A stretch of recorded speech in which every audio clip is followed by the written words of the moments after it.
মিরাজের শক্ত কোনো বাবা বা মামা খালা বোর্ডের সাথে জড়িত নাই, যার কারণে মিরাজকে অচিরে লাথি মেরে বের করে দিছে স্কোয়াড থেকে।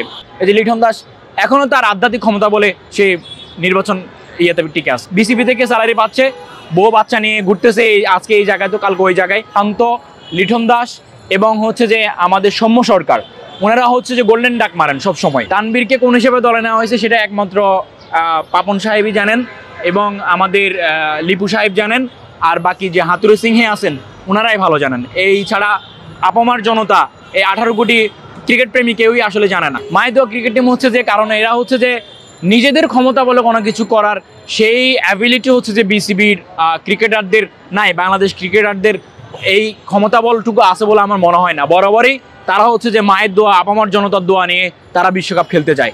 অপমান অপদস্থ গ্লানি নিয়ে বারবারই আমরা মঞ্চ থেকে বাড়িতে ফিরতে হয় শূন্যতে।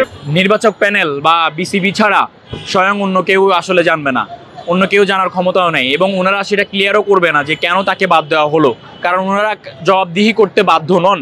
যার কারণে হচ্ছে যে যার ফলশ্রুতিতে হচ্ছে এই একটা ব্যর্থ বিসিবি, এই একটা ব্যর্থ নির্বাচক প্যানেল, এই একটা ব্যর্থ কোচের অবস্থা। আপনি একটা জিনিস দেখেন, যদি মেহেদী মিরাজ যদি থাকতো তাহলে সেই বলিং যদি খারাপ করতো, ব্যাটিংয়ে সে এটা শোধ করে দিত, যেমনটা বিপিএলে দেখলাম। যদি সে বলিংয়ে খারাপ করছে, ব্যাটিংয়ে সে ভালো করে দিছে, এমনও হয়েছে। তো আমি জানি না আসলে কেন তাকে বাদ দেওয়া হলো। আর এভাবেই আসলে বাংলাদেশ কখনোই উন্নতি করতে পারবে না, যেটা প্রিভিয়াস বিশ্বকাপগুলোতে আমরা দেখলাম যে অপমান অপদস্থ গ্লানির মানে বোঝা মাথায় নিয়ে আমাদেরকে বিশ্বকাপ থেকে ফিরতে হয়েছে।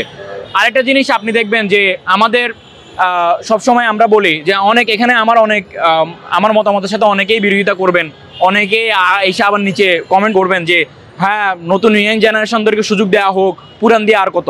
কিন্তু আপনি একটা দেখেন, বিশ্বমঞ্চে কিন্তু একটা পুরাতন যারা আছে তাদের অভিজ্ঞতার একটা ব্যাপার আছে, অভিজ্ঞতার একটা মূল্যায়ন করা উচিত এবং তাদের অভিজ্ঞতা দিয়ে তারা অনেক কিছুই করতে পারে, যেটা নতুনরা অনেক কিছুই বুঝে উঠতে পারে না।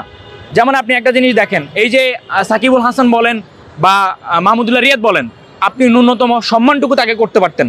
আপনি এই যে এই বিশ্বকাপের পরে কখনোই মাহমুদুল্লাহ রিয়াদ নেক্সট বিশ্বকাপ খেলতে পারবে না এবং সাকিবুল হাসান খেলতেও পারবে না। এই জন্য আপনি যদি এখানে অধিনায়কটা হচ্ছে যে সাকিবুল হাসানকে দিতেন এবং মাহমুদুল্লাহ রিয়াদকে ভাইস ক্যাপ্টেন হিসেবে আপনি রাখতে পারতেন। লাস্টবারের জন্য একটা তাদের প্রতি একটা মানবিক দৃষ্টিকোণ থেকে হোক, যেটা হোক সম্মান দিক থেকে হোক, অভিজ্ঞতার আলোকে হোক, আপনি দিতে পারতেন, সেটা আপনি দেন নাই।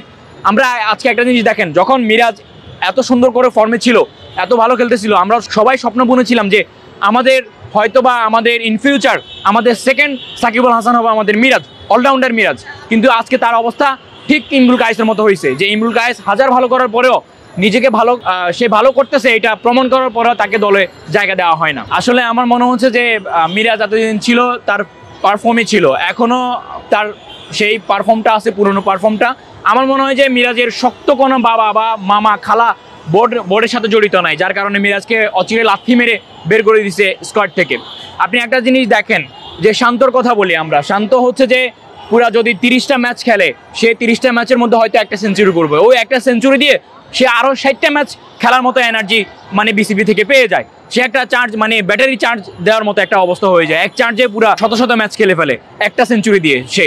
তো এইভাবে কেন বিসিবি আসলে বিবেচনা করে আমার বোধগম্য নয়, কারণ হচ্ছে যে এখানে ব্যাপারটা এখন আমাদের সবার কাছে ক্লিয়ার।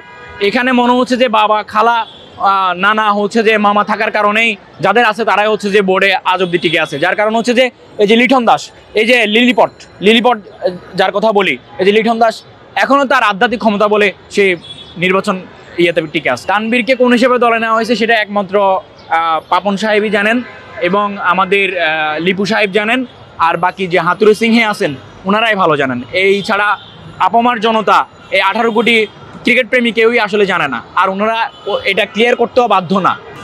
একটা জিনিস দেখেন, লর্ড কিন্তু শুধুমাত্র যে সৌম্য সরকার, লিটন বা শান্ত এটা না, লর্ড হচ্ছে যে আমাদের নির্বাচক প্যানেলের সবগুলাই, আমাদের কোচ, আমাদের বোর্ড প্রেসিডেন্ট, পুরা বিসিবিটাই হচ্ছে লর্ড প্যানেল। লর্ডের যে অ্যাসোসিয়েশন যেটা বলছেন, সভাপতি সেক্রেটারি তারাই সব কিছু।